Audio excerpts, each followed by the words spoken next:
Hello and welcome to today's In Conversation podcast with Matthew Lee. Matt is a good friend of mine who I've known for many years, who I've traveled with and shot with, and has even contributed to the YouTube channel Pushing Film. This episode was recorded in person, which is always a nice change from recording online, just adds a little bit more production value, and I had been living with Matt at the time of making this video, which afforded us the ability to sit down, have a coffee, and just talk in person. And if you want to check out more of Matt's work, I'll put all the links in the show notes or YouTube video description if you're watching there. But for now, I hope you enjoy the chat. So we've converted your living room into a podcast studio. Yeah, I'm actually quite amazed what you've done with the space over the last few weeks that you've been here, man. Like, I've never thought I could actually use this space for YouTube until you showed me the potential. Yeah, no, it's such a nice, open living room, and the table. Oh, I love the table.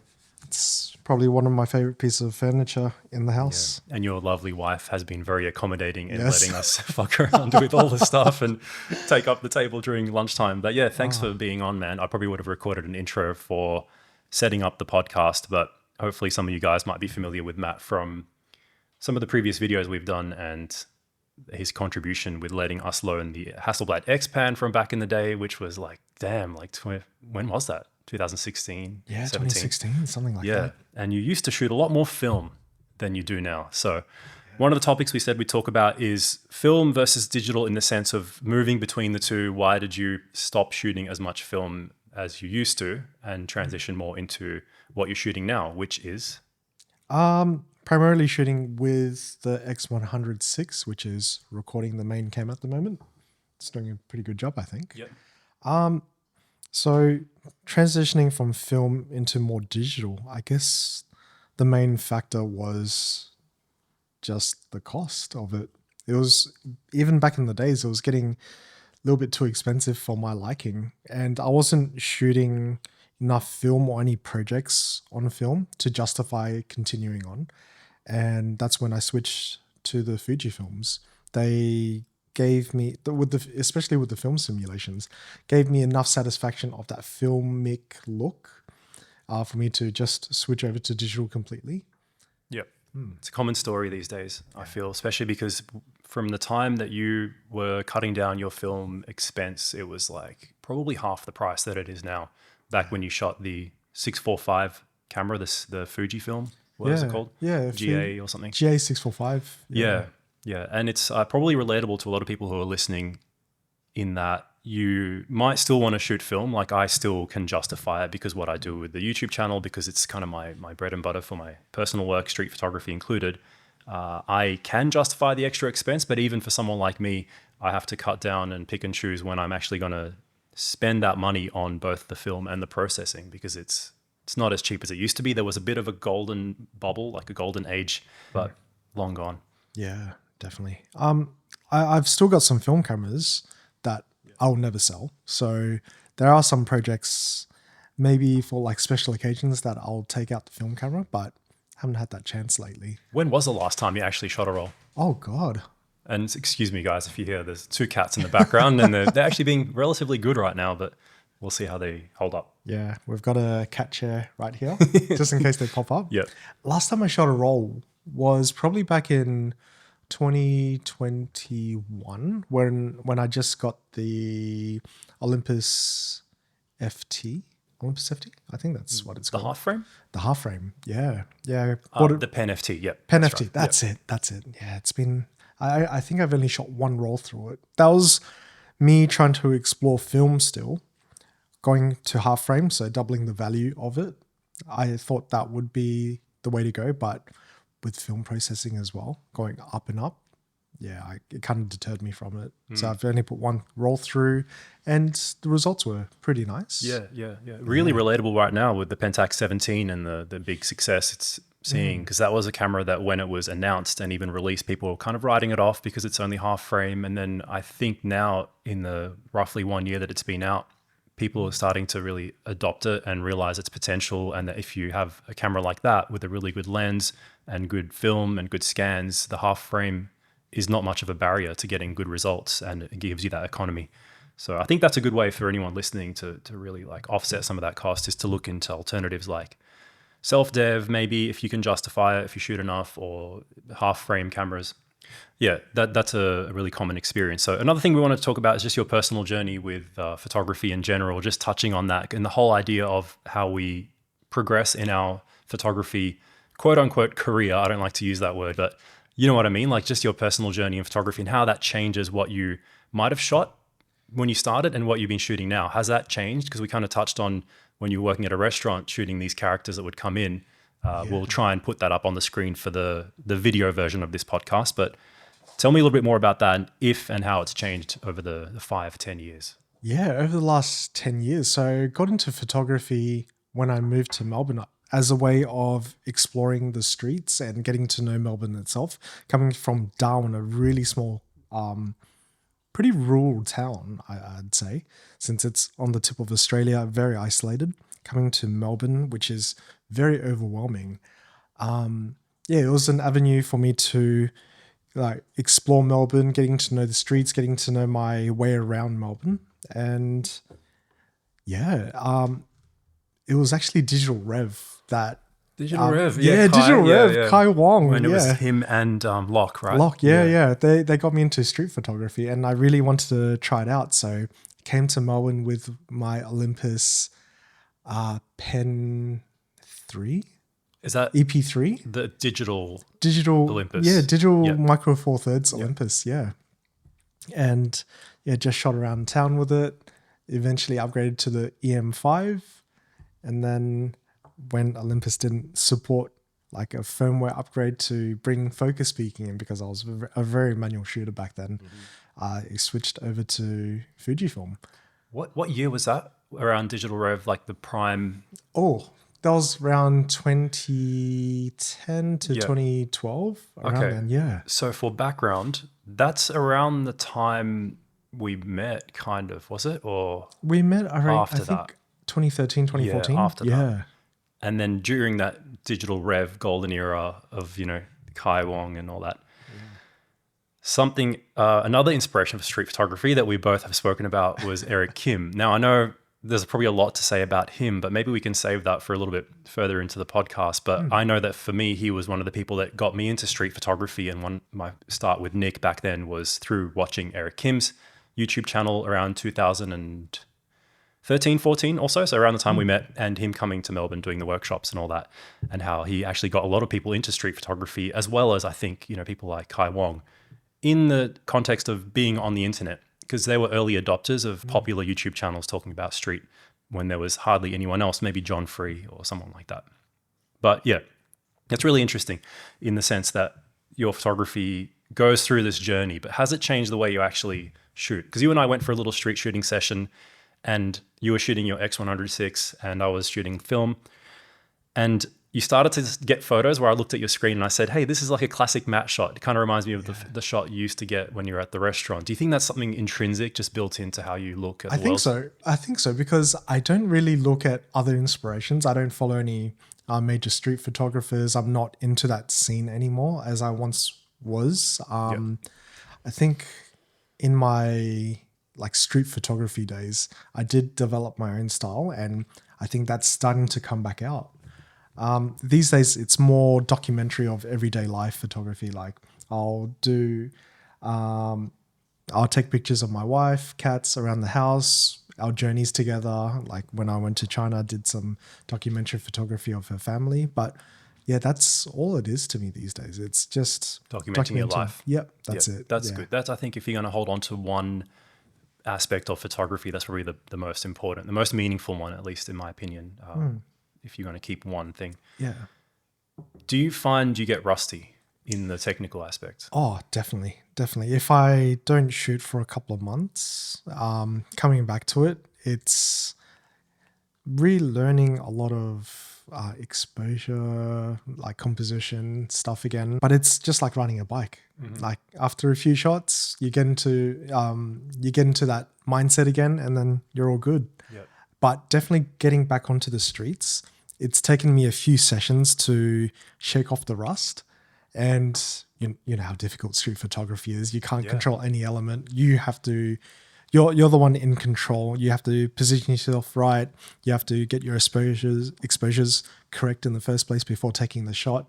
I don't, especially, I think this from my film days, I'm still very manual, even with digital. I don't rely on like aperture priority or shutter speed priority or anything like that. I'm very manual, especially because of the way the Fujifilm cameras are designed, where it's all tactical. That's a good habit to hold on to, I think, to keep you sharp with street photography. Yeah. One thing that I've really enjoyed about spending time together over this last month is that we did start to get back out onto the street, and I don't know if it was any encouragement to have someone to go out with. I think it usually is, at least for me, and to say, yeah, let's go shoot street, and you're out together. Sure, you might spend a bit more time socializing rather than looking for shots, but whatever gets you out there, I guess, is a good thing.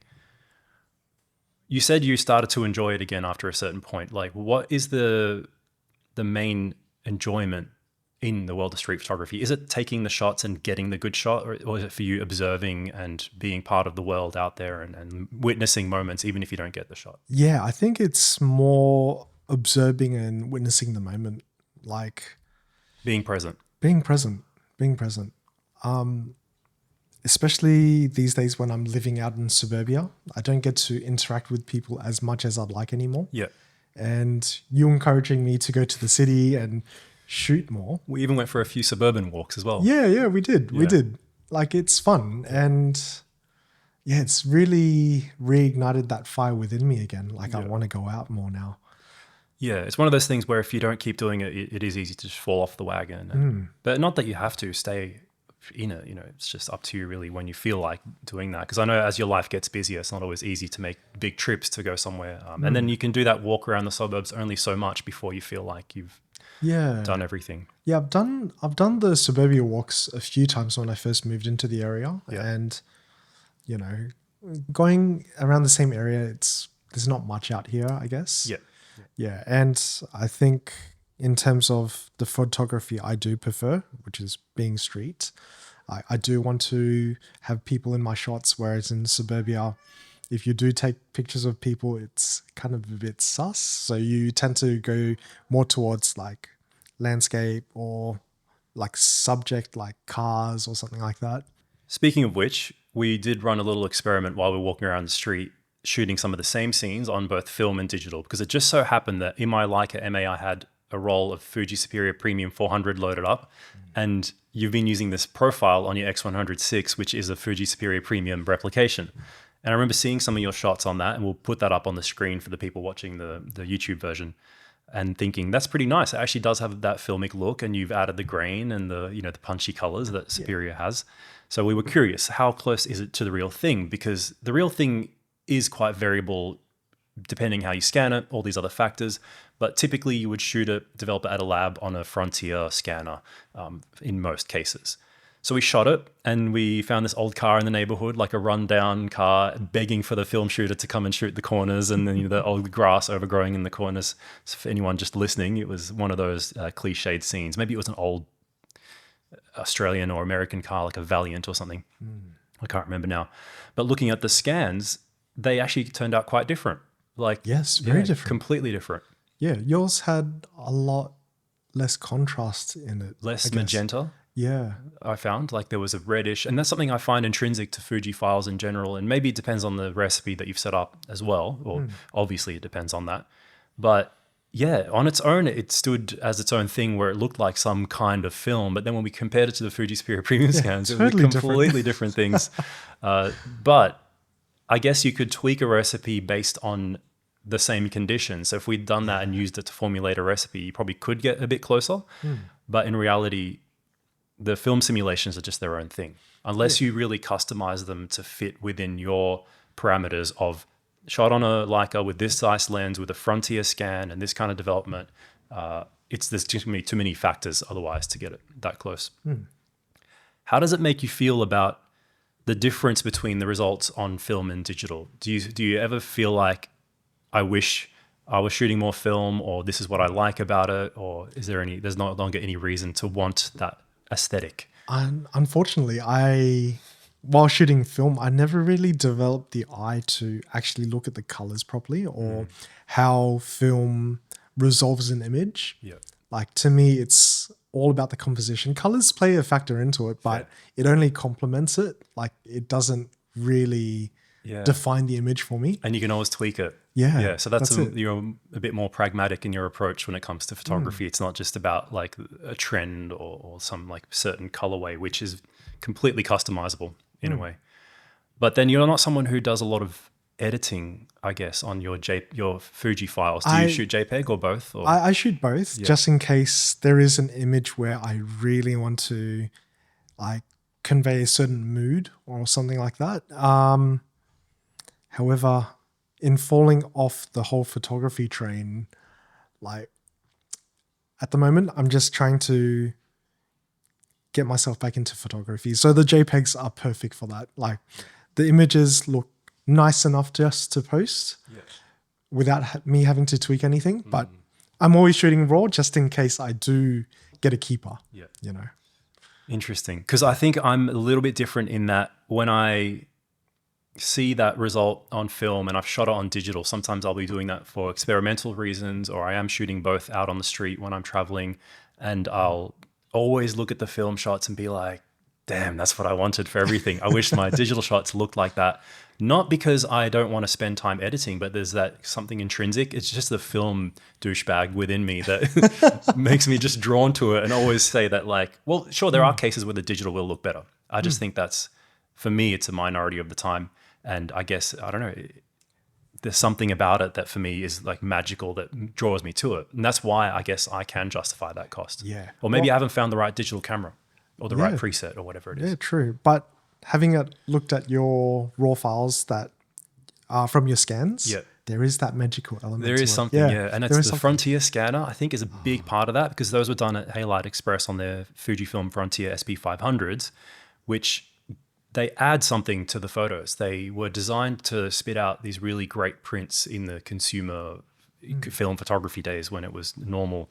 Whereas the Noritsu, in comparison, is a great scanner. It's sharper. It's actually more lifelike, but it doesn't inject the images with this punchy, surreal, like vibrant warmth that the Frontier does. So I think that's part of it. And it goes back to the amount of factors within film photography and almost barriers. Like you have to develop a certain way. Scanning, there's so many ways you can go. But yeah, it's an interesting thing to think about. Another topic that I had noted down was we kind of touched on it already, but what does street photography mean for you? Is it just a hobby, a practice, something to kind of spend time? Or do you feel like you're aiming towards an objective of either putting a body of work together, just getting better at it, or like, leveling up, so to speak, in a video game sense? Back in the days when I was really involved in the scene, it was always trying to build towards a body of work. But I think it's my bad habits of just, especially towards the end, shooting and not actually reviewing my pictures. It's such a strange thing. In the early days, when you're shooting, you're like, oh, there's so many good shots. I want to go back and revisit. These days, maybe it's the mindset that I carried over from film. Shoot and forget. Yeah. And it's not until you actively try to review it that you actually start to find that you're trying to build towards something. Like these days when I go out with you, like when we restarted, when you restarted my street photography fire again, I don't have an objective. I don't have like any like shots that I've pre-imagined and like aim for. Back in the days I used to, like I'll be like, I have to get this shot winter next year around this time because the light's hitting this street in a certain way. And I have to I'll fish for something within that scene. Like I've already got a scene in mind and a shot in mind that I'm chasing after. And these days, no. Yeah. So it's actually regressed back. I would like to build up to that point again where I'm chasing shots. Yeah. But yeah. Yeah, it's the deeper you get, the more you thrive in that environment, I think. Because going back to how I was asking you earlier about the feeling and why you shoot street. For me, when I'm out there, And you may have noticed this. We both went out shooting in the city and a couple of times, and there were similar days actually in terms of the crowd. It was Saturday each time, Melbourne CBD, lots of people about. We've even got some footage we can put up on the screen.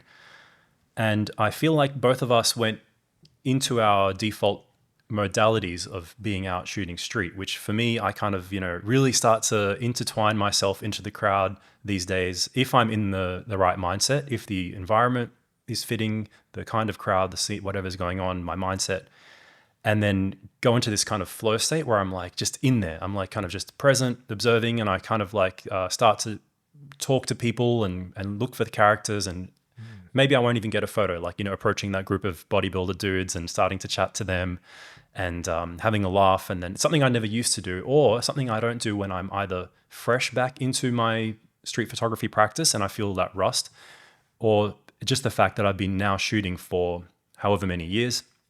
In the beginning, I couldn't do it. I couldn't like just walk up to, let's say the ladies lining up for the hens party and then get in there and get close and talk to them and take the shots a bit closer. Whereas you were still shooting, but you were kind of holding back a little bit more observant and kind of shooting differently. Do you still feel any sense of that flow, that rush, or you kind of just a little bit more reserved in your mindset as well? Yeah, at the moment, still a little bit more reserved. I would, towards like the peak of my street photography journey, I did start to interact with people. You would ask for portraits too. Yeah, I'd ask for portraits, really put myself in it. But I think it's just trying to get used to shooting street again. Like at the moment, more of an observer. Yeah. And I just document what's in front of me. I won't chase after those shots. And yeah, that's what I really noticed about you. You would start to interact with the crowd. I'm like, wow, Hash never used to do that. I didn't. Yeah. And I don't always do that as well. It depends on the type of the day it is, again, or maybe the city. But what I'm kind of alluding to here is that it's probably not any lesser that to be able or willing to do that than to stand back and get shots from further away or think more about the geometry of the background and all that. But what is more important to me is to be enjoying yourself out there. So if for me, feeling that flow state, getting into things and like just enjoying, the crowd or whatever it might be, means I have a better time shooting, then it won't matter if I don't get any good shots that day. Yeah. Or if I accidentally mess up my roll or the lab fucks it up or something, I'll feel like I had a good time, and that's what's most important.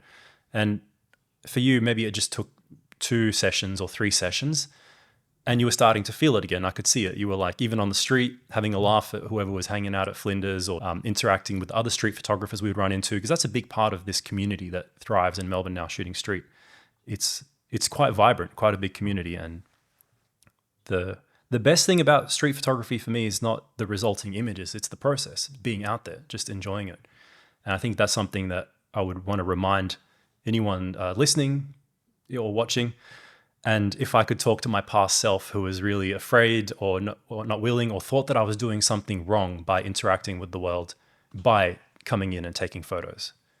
And then watching John Free really inspired me to realize that I'm not doing anything wrong. In fact, I might be brightening someone's day by interacting with them, asking for a portrait, telling them, hey, the rollerblader girl, you look really cool. Can I take a portrait? And then they leave with a smile on their face. You can send them the photo, like you interacted with some people and then you sent them the photo, the guys with the outfits, Yeah. So I think street photography has a stigma that we kind of need to fight against, that it's a positive thing. It should be a positive thing. And if someone is holding back out of fear, they're probably making the situation worse for themselves and for the people they're photographing, because they think this is someone suspicious. And you really project that suspicion as well. Yeah. You're like, oh, yeah, it's all about body language, isn't it? If you're confident, you walk up to them or you just take their picture and smile at them afterwards, they're not going to think anything of it. But if you're like hunched over, taking a picture, sneak kind away. Kind of creepy, they're going to be like, hey, that guy's pretty suspicious. What is he doing? That's what I found as well. And the thing is, like, I'm not saying this to judge anyone who is in that mindset, because I, of course, when I started, I had like no confidence. Even shooting someone from across the street, I'd feel like I did something wrong and I would want to, like, if they catch me, I look away kind of thing. And that's fine. We all need to get to that point. But I think it's worth striving to feel more comfortable out on the street, Because as long as you're not doing anything wrong, why should you feel like it? And that's the reality of the situation. But it could take years. I mean, for me, it did. It took 3-4 years before I was comfortable, even maybe asking someone for a portrait. And that's a part of the rust I'm trying to shake off as well. Yeah. You know, I think towards the end, there was, do you remember that old man that walked into the bakery and I was just hanging around outside trying to get the shot? He had the toothpick in his mouth. Yeah. I think in my first session, I wouldn't have fished for that shot. Yeah. So it only took like the second session to reach that. Yeah. And yeah, starting to enjoy myself again. I think a part of it as well is I had my own community towards the end of my street photography journey back in the days. I had my own community. So when I went out, I'd see the usual suspects, like interact with them. And now after, how many years has it been? Is this when you were still shooting out in the suburbs near the restaurant? Yeah, it was like 2018-ish when I kind of stopped shooting. Yeah, coming back into it now, I don't know anyone. X-Pro days, wasn't it? Yeah. I don't know anyone. So going around again, I do feel lonely. If I do go out on my own, I've tried, I think back in 2022, go out on my own, do street photography, 2023 as well. And yeah, it's just like, I don't know anyone. I'm like, oh. Yeah, there's been a huge, and that was a difficult time, 2022, because we were still coming out of, lockdowns and stuff in Melbourne. And, but that's such an amazing time because after 2022, I feel like there's way more street photographers than there used to be. A lot more people of a lot more diversity have taken up street photography as a hobby or a real serious pursuit in those years following COVID. So it's really nice to see. And I think that will help destigmatize street. The more people get into it and the more that the people out on the street realize this isn't a bad thing. Like now they'll actually be more likely to ask, oh, hey, street photographer, and they'll interact with you and say, you got an Instagram? Can I grab it? Yeah. Instead of just defaulting to fear or suspicion or like, did you just take my photo? Like, of course that'll still happen. But yeah, again, it goes back to approach. All right. One of the things we wanted to speak about was gas or gear acquisition syndrome, something that almost every photographer experiences at some point, and how it can become an endless pursuit. Like you always think that this next bit of gear will either enable me to take the kind of photos I want, or it will stop limiting me in a sense, because you'll feel like, oh, if only I had full frame, or I need a 21mm lens because 24 is not quite wide enough, or it could be that I need a better low light lens or something. There's always seems to be something. However, you've said that for you, it actually reached a point where you was capped. It was like no longer an issue, which is strange because for other people, it will be that you'll always find a reason to want better gear, even if it's the most up-to-date high-tech stuff. Yeah, look, in terms of lens, there's always that next lens that you want, right? Like, oh, let's get a lens with a lower f-stop or better lens coating on it or whatever. But for me, it's gotten to the point where I've become the limiting factor where if I want to get anything more out of my gear, I have to learn or refine my technical abilities.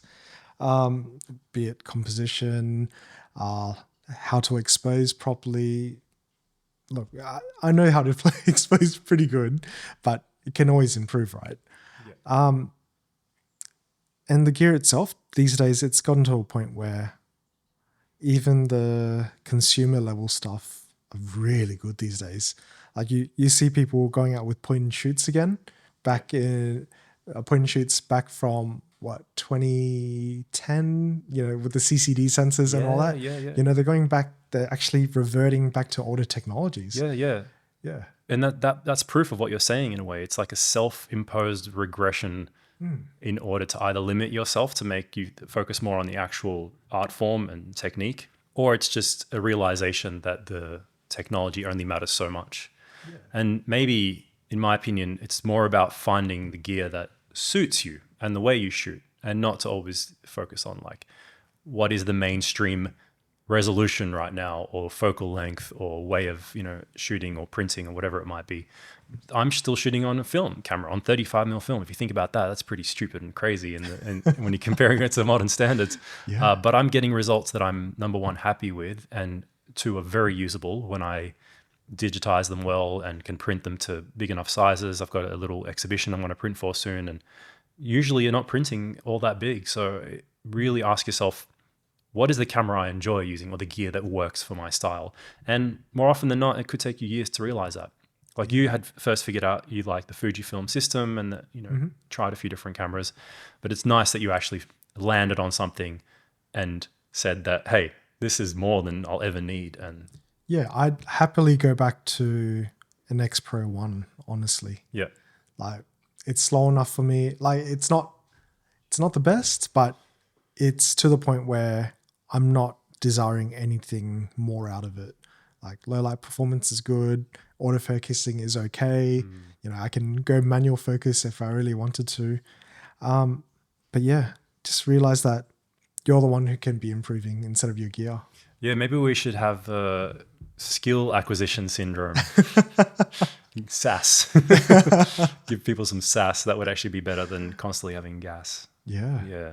Skill acquisition or practice syndrome. Speaking of practice, let's circle back to something a little bit spicy or controversial that we kind of alluded to earlier, and we had been a little bit joking about. Someone, Eric Kim, a street photographer who got us both, or helped get us both into street photography around those early 2010s and was a big inspiration for me starting this channel, for starting YouTube with my friend Nick all that time back because he helped him run a workshop. So we were big fans of him. He was someone that helped really bring photography to the mainstream through his blog and his YouTube channel because he was an early adopter of the POV street photography style video and just talking about street photography and telling people to conquer their fears and to, do it for the right reason. He was also probably inspired by the greats, that came way back, or even just his contemporaries, like whether it was John Free, who was also doing YouTube, and people like that. However, what's going on with him lately? He's he's changed a lot. He has changed a lot, man. Oh, the old Eric Kim. Bring back the old Eric Kim. I miss the old Eric Kim. Just like I miss the old Kanye. Yeah. Well, a lot of people probably listening, they might not even be familiar with him. That's what I wonder. Maybe that's why it's good that we left this towards the end of the podcast, but he was huge. He was a big deal. And he was one of the people that really helped bring film to the forefront as well, because he was shooting on his M6. Or maybe it was M6 with Tri-X pushed to 1600. M6, and then he eventually moved to the MP. Yeah. Yeah.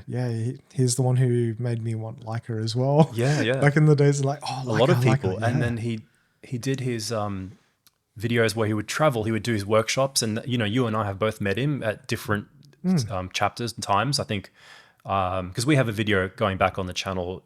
If someone was to scroll way back, they'll find it. It was probably our second video where we interviewed him. And again, he was one of the main reasons and he was one of the biggest encouragements for us to start this channel. So I'm not trying to say anything about whatever he's doing now is in any way wrong, or it's just not what I'm interested in anymore. He's just changed his pursuit or his interest or his own path. Now he's talking about working out and about Bitcoin. I'm into that stuff too, but I'm just not into it as much as street photography. And I think it's really shown in his, number one, his following, which sure, it doesn't matter, but he no longer has a street photography following and he's not in the zeitgeist anymore. Yeah, he's one of the old forgotten figures now, isn't he? Yeah, but then, all right, what I wonder, and something that I know he doesn't really care about what people think or turn on comments or anything like that, which is fine. In a way, I respect that.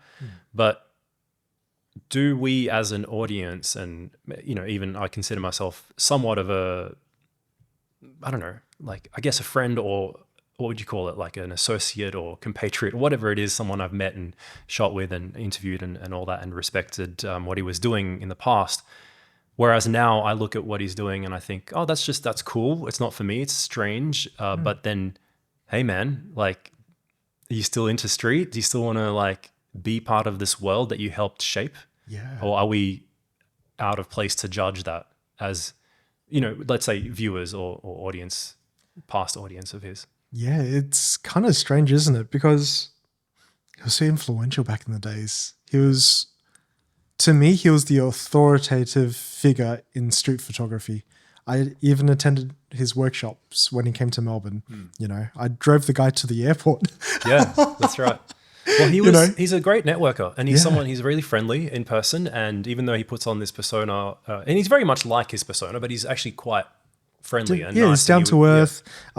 I remember on the long train rides back from after his workshops, when I drove him back to wherever he was staying, we talk about philosophy. He was the one who got me into the stoicism. Stoics. Yeah, Yeah. he's such a great guy, but recently he's just, Divergence. Yeah. yeah, dived into a world of Bitcoin, working out. The working out methods as well is quite odd to me, because we've gotten into like lifting and Yeah. bodybuilding, Yeah. and the way he approaches it is Not mainstream. not scientific at all, or not optimum. Yeah, it's not. It doesn't follow the science backed or evidence based way of doing things. But I guess he never really was. If you think about his approach in street photography, he wasn't ever mainstream anyway. So it Yeah. kind of makes sense that he wouldn't follow the the set path when it comes to something like. Well, in a way, actually, no. Street photography was closer to mainstream than his workout stuff. Although, again, I don't really watch much of his recent stuff. I just find it's just not to my taste. Yeah, it pops up for me every now and again, Yeah. and every time I click on, I'm like, who is this guy? He's changed Yeah. so much. I'm sure if you talk to him one on one, he's still that great Eric Kim. Well, that's what I'm curious about, because one of my favorite photographers, Sergio Lorraine, the Chilean photographer who shot for Magnum for a while, he had a rather short stint in his photojournalism career. I don't know if you've seen any of his books or if I've shown you or spoken to you about him much, maybe not. But he became a hermit later on. So he shot this prolific body of work in Valparaiso over many years, and then he had like London and some assignments that he was sent out on where he shot for Magnum and then a little bit for personal stuff. And then one day he just disappeared off the face of the earth, and he retired to some village in Chile, or maybe I can't remember where, in some mountains. And then he focused on his, I think it was poetry and different pursuits, talking about helping the earth and all this stuff that really, when you look, at surface level, it's really admirable. It's just like he's no longer in touch. He retired from Magnum. He only would write letters to his publisher or to Henri Cartier-Bresson or something like that. And then I think it creates an intrigue, right? And that's why we're here talking about Eric Kim, because like if you had just disappeared off the face of the earth and you weren't doing anything, people will be like, oh yeah, remember that guy? Like, I'm sure there's YouTubers and people who have done that, and they might pop back up every now and then. You just think, oh yeah, that's the person who's now he's doing this. But there's no intrigue. There's no like mystery. Maybe that's what is actually good. If he makes a comeback, he's built all this intrigue and he suddenly switches back into a whole different mode. And Yeah. Maybe it's a social experiment from the very start. maybe, Whoa. yeah. I got to say, though, his unorthodox way of building his body, he's pretty ripped for a Yeah. guy like that. Man. Well, yeah, it's just a means to an end, right? Yeah, so yeah, if you that's take it. a certain pathway, no, I haven't seen it, but then I did see that he is still running workshops, and that there must be a community that he is in touch with in the photography world in some capacity. I wonder how he's doing that. Yeah, I don't know. Yeah. It's Maybe- interesting, eh? It's all through his website, his pre-existing blog or web. Yeah, his older Yeah. blogs maybe that gave a lot of information, good Yeah. information away. And maybe if there's a close knit community that he has, they kind of ignore all the fluff that goes on his YouTube channel. And then they know, they've been to his workshops in the past. And I think he's focusing on the Asian region now. He doesn't seem to come to Australia or other places the way he used to. But anyway, like I was always a big fan, and it would be cool to see his return or to one day bump into him again and reconnect and be definitely. like, what's been going on, man? What's this stuff you've been doing? I think this has been a pretty good chat so far, and it's a nice experiment into a more polished looking podcast, because I always felt that my online Zoom call podcast, I think you were hearing me vent my frustrations with some of the last In Conversation videos I did where the video call would mess up, and this is something I want to do a lot more of, like whether it's with you again or with anyone else. And I would love for the audience to, whoever is watching the YouTube version, to let me know what they think of this format, and if they'd like to see more of this. And if you are listening to the audio version, drop a comment. Let me know if you enjoyed it anyway. So I think one thing to end on, Matt, is what are your conclusive thoughts on the whole film versus digital, and is it fine to just fall out of love with something or to favor one over the other, or do you think people should just shoot both or whatever they feel like doing at the time? Shoot what you want, man. Shoot what you want. If you prefer film because of certain characteristics or challenges, go for it. If you like digital because it saves you money, go for it as well. We're spoiled for choice these days. Yeah, that's it. All the recipes, all the CCD cameras that are getting cheaper, the film stocks. Sure, it's getting more expensive, but I think it's still worth it, and it will still be worth it if you still have to pay another $10 a roll or something. You just have to be more selective, find ways to save money, and if it's not for you, it's not for you.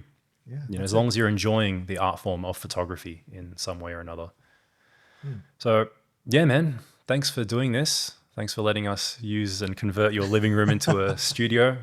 Hopefully the cats didn't add too many meows into this track. But yeah, to all the listeners, thanks for listening today. And let us know what you want to see next on either the channel or on the podcast chats.